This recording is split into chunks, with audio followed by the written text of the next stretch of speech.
Video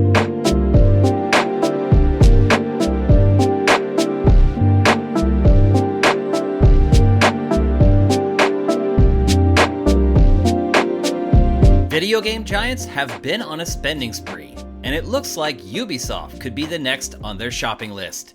Good morning, good Friday morning to you. The weekend is here. I'm Shane Satterfield from Sifted, and this is Good Morning Gaming for February 18th, 2022. It comes bright and early every weekday to our patrons who pledge at patreon.com/sifted, and it's delayed a couple days for everyone else. If you like our content, we also have a separate podcast feed for our flagship show, Game Face, that you can find by searching your favorite podcast service. You'll find the podcast versions of the rest of our content in the same feed. You found this. So Ubisoft reported its financials today for the latest quarter. Its sales were down 31% year over year, but the comparison isn't really fair. At the end of 2020, the publisher had 3 big open-world games launched, including Assassin's Creed Valhalla, Immortals Fenyx Rising, and Watch Dogs Legion, while in 2021, it only had Far Cry 6 and Riders Republic. In a post-earnings conference call, Ubisoft CFO Frederic Duguay said development on games set for release in the next fiscal year, like Avatar, Mario plus Rabbids, and Skull and Bones, was going well. That's right, Skull and Bones. Speaking of video game zombies, somehow that game is still in development, and Ubisoft did admit that it has been shifted to a multiplayer-focused game. Duguay acknowledged that the multiplayer-focused pirate game had been in development for a long time, but added the company is, quote, very happy, unquote, with the artistic direction and the progress of the game so far. The progress of the game so far. It's been in development for 8 years. Most importantly, though, Ubisoft also stated that it's now open to considering being acquired after fighting off acquisition by Vivendi in 2015. Quote, we have always taken our decisions in the interest of our stakeholders, which are our players, employees, and shareholders. And this is coming from Yves Guillemot. So Ubisoft can remain independent. We have the talent, the industrial and the financial scale, and a large portfolio of powerful IP. Having said that, if there were an offer to buy us, the board of directors would of course review it in the interest of all stakeholders. Duguay responded, we will not speculate on why people haven't made any offer, before Guillemot interjected to specify, quote, unquote, if any offer was made. So there you have it. Ubisoft has changed its stance on being acquired. But exactly which dance partner makes the most sense? Is PlayStation off the table at this point? After spending so much on Bungie? I don't think anyone thought Sony would buy Bungie, so that came as a shock. But to acquire Ubisoft, it would take a lot more money. So I would say PlayStation's off the table. What about Xbox?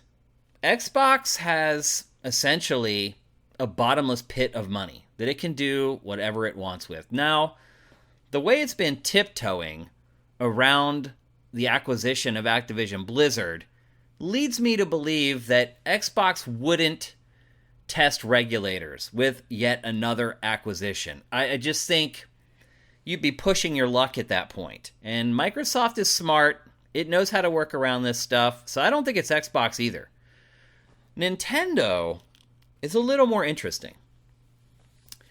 Ubisoft aligns with Nintendo. It's a valuable partner of Nintendo. As I just said, they mentioned Mario plus Rabbids, a game that's developed cooperatively between Ubisoft and Nintendo. Ubisoft has been one of the better third-party partners to Nintendo, releasing some of its big games on Nintendo platforms when other publishers wouldn't. Now, granted, some of those were cloud versions of its games, but still, it made the effort. Just today, Assassin's Creed, the Ezio Collection, is launching on Switch. So, there's a relationship there.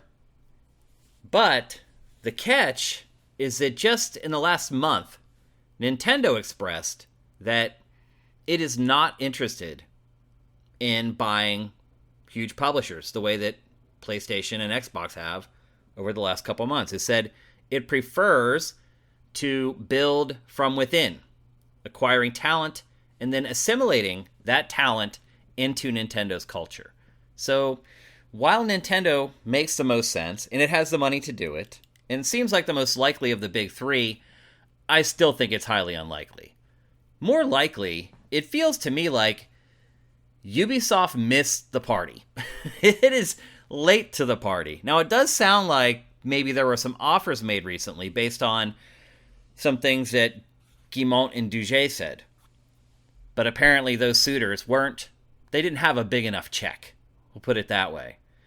And it's hard for me to see where another big third-party publisher like EA or Take-Two would be interested in acquiring Ubisoft. So more likely, I feel like this verbiage is just Ubisoft saying, hey, we've got a dance card here if you want to sign it. But I think ultimately it's going to end up sitting at the edge of the dance floor with no one to dance with. Now for a couple more stories from the top of your SIFs. In a sign of just how desperate we are to get new information on Metroid Prime 4, Retro Studios today updated its Twitter profile with a brand new banner for Metroid Prime 4. It's really the first piece of media that's come from the game other than the game's logo, which was revealed in a trailer. The game, it may not seem like it's been that long, but it's actually been 3 years since Metroid Prime 4 was taken from Bandai Namco, who was developing it, and handed to Retro Studios. Since then, Retro has completely remodeled its studio. We've seen job listings for talent regularly. It seems like it's about time for us to get a look at this game. It's been 3 years. Now, Retro doesn't exactly have a reputation for getting games done quickly, although it's improved over the years. But if you remember, the first Metroid Prime, if you go back and look through the history of that game's development, it was a nightmare. So I don't expect Retro to turn out games every 2 years, but it's been 3.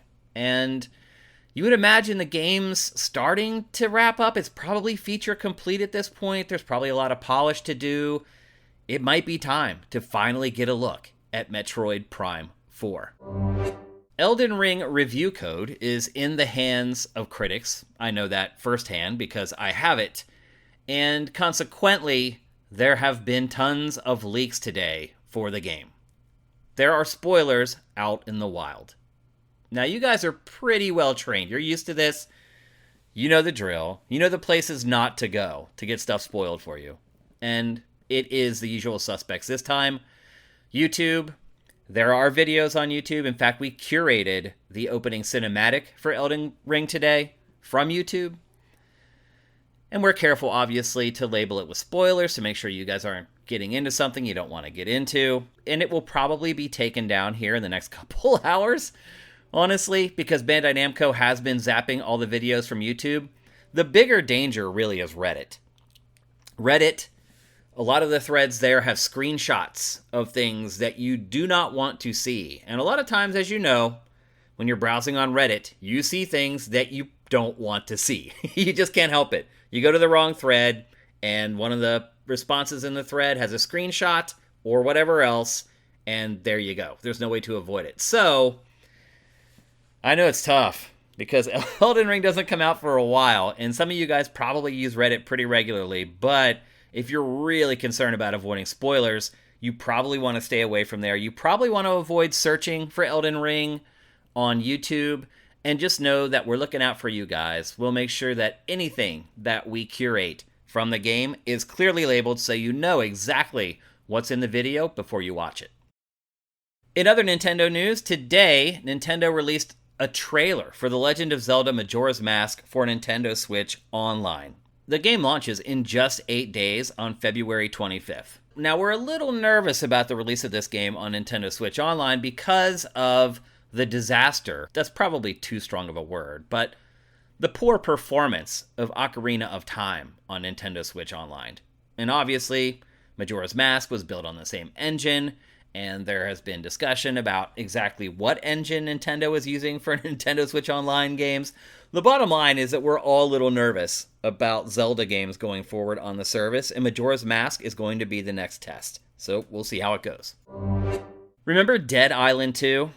Yep, I talked about it in Good Morning Gaming not that long ago, that there were rumors swirling that the game was not dead, and I appropriately called it, I believe, the video game Zombie or something to that effect. A video game about zombies, Zombie.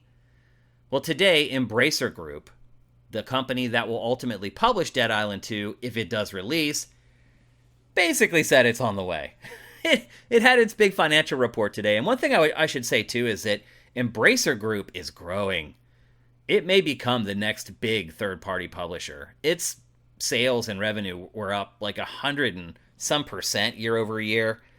It has acquired so many other companies and developers. It is definitely one to watch. But anyway, today, as it reported its impressive sales, it also received questions during a Q&A about Dead Island 2. And it really left very little doubt that the game is on the way, and not only that the game is not that far away. During the Q&A, the host and Embracer CEO Lars Wingefors, I'm sure I'm mispronouncing that, had a back and forth on the recent speculation about Dead Island 2, and he said, quote, "It's very clearly still alive, and I at least expect the release this financial year, next financial year, I should say. I can't talk about Dead Island 2 because it's not announced as such from the publisher. But we have just talked about that. We have one unannounced AAA title that you think is Dead Island 2. So it's hard for me to comment further on that, but I am excited about unannounced titles." So essentially, Dead Island 2, back from the dead, video game zombie, coming in the next financial year, probably in early 2023. In even more Nintendo news, today Nintendo launched a brand new My Nintendo store. You can buy pretty much anything there. It basically blends together My Nintendo points, things that you can buy with your My Nintendo points, My Nintendo rewards, I should say.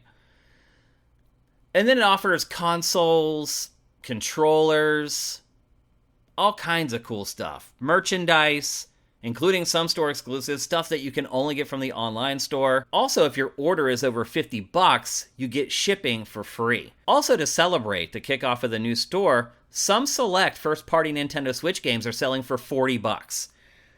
I checked out the site. There's some pretty sweet Nintendo merch there. It has hats, shirts, sweatshirts, including Metroid Dread merch.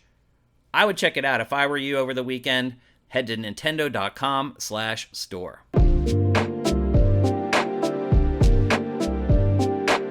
All right, let's take a break, and when we come back, we'll tackle today's boss fight.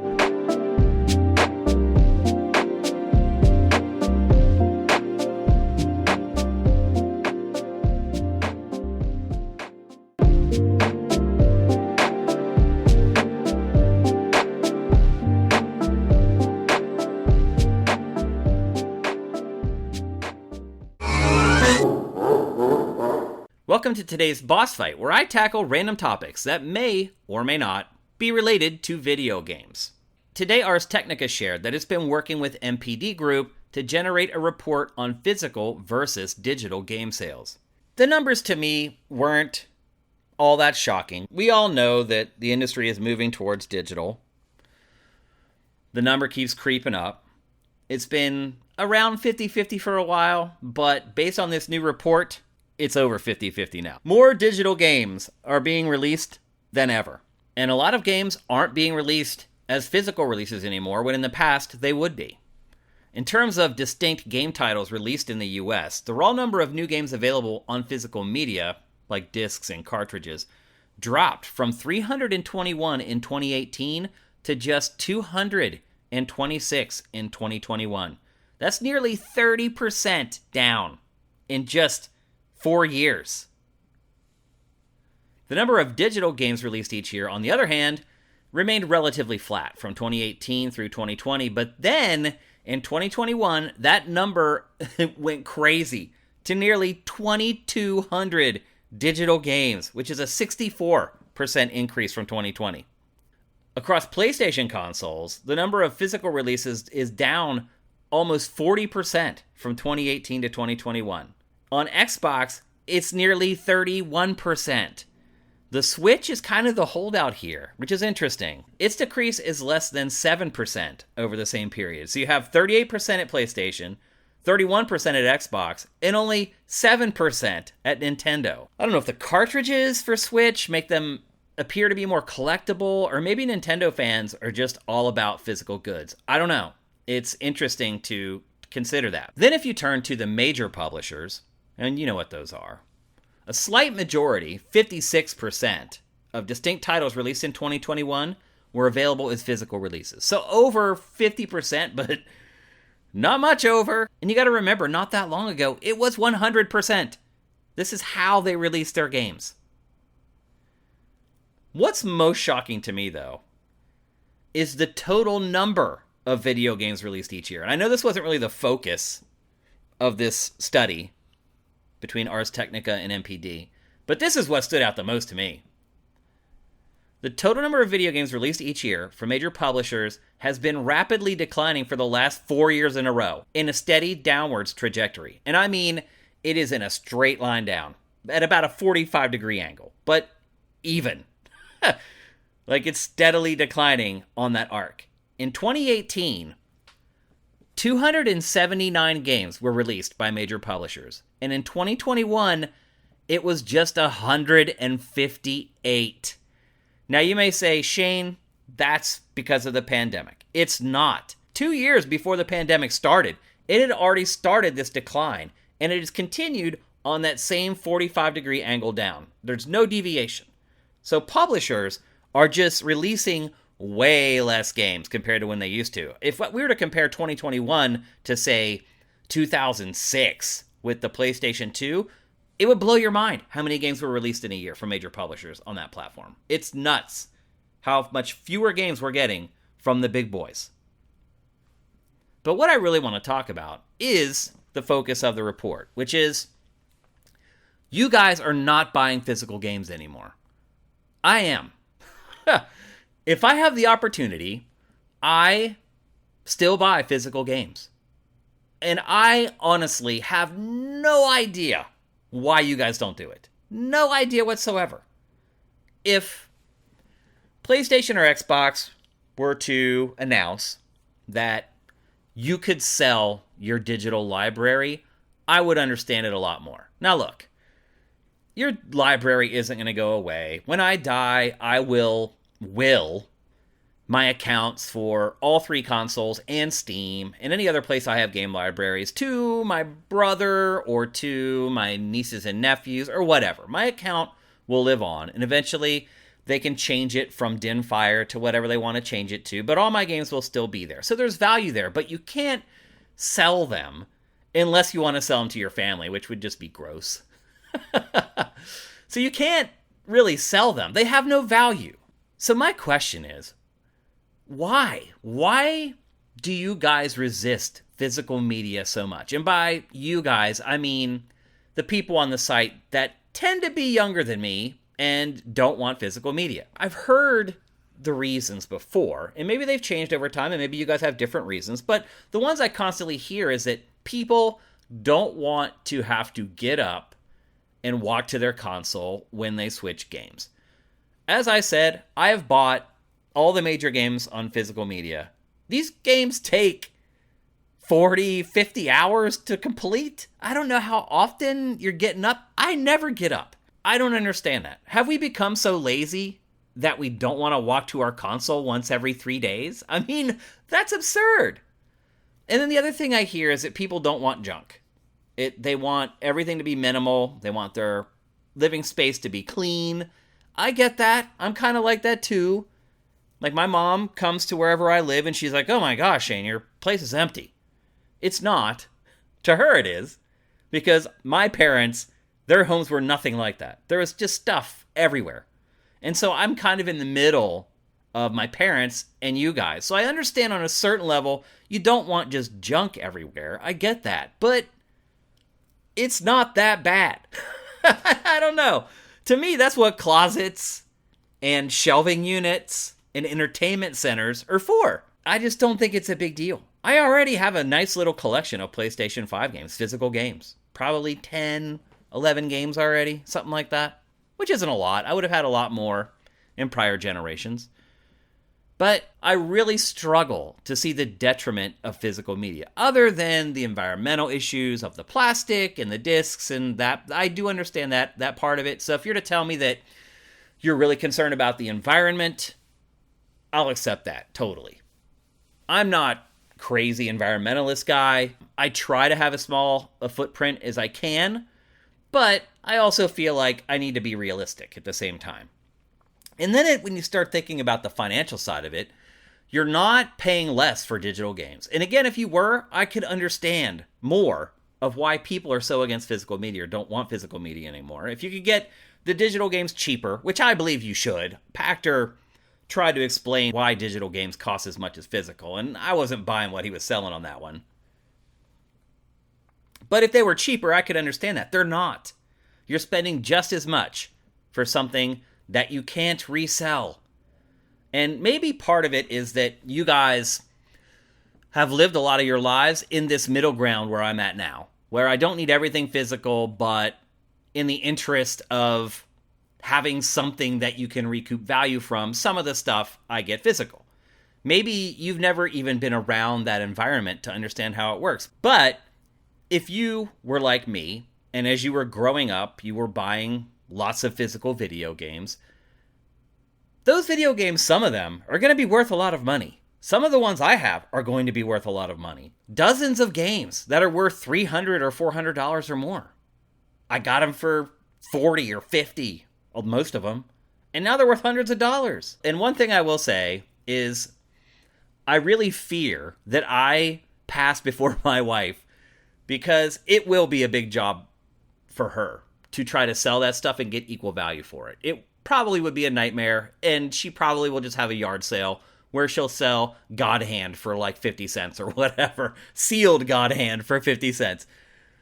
But financially, buying these games, they go up in value. And if you think about it, if this trend continues, and it's gonna, to where there's no physical media anymore, the value of this stuff is just going to keep going up because it's the last quote-unquote generation of physical media. So I really struggle to see many advantages to going all digital, other than having like an OCD about clutter, or having some weird idea that you're going to have to get up every hour to like switch games. I don't get that either. Again, I buy physical and I never have to get up and change the disc in my console. Very rarely. So let me know. Why is it that you're so tied to this idea of not having physical media? Is it the disc switching thing? Is it minimalism? Is it the environment? Let me know. What is really keeping you from buying physical media in 2022?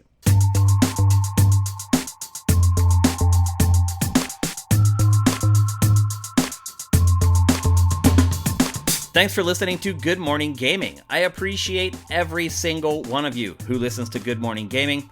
I'm Shane Satterfield, and you can do what the cool kids do and follow me on Twitter at Dinfire and follow Sifted at Sifted Games. We're actually going to be off on Monday. It is a 3-day weekend and a national holiday here in the United States, so we'll be back with Good Morning Gaming on Tuesday morning. Until then, make sure you seize today, because there will never be another.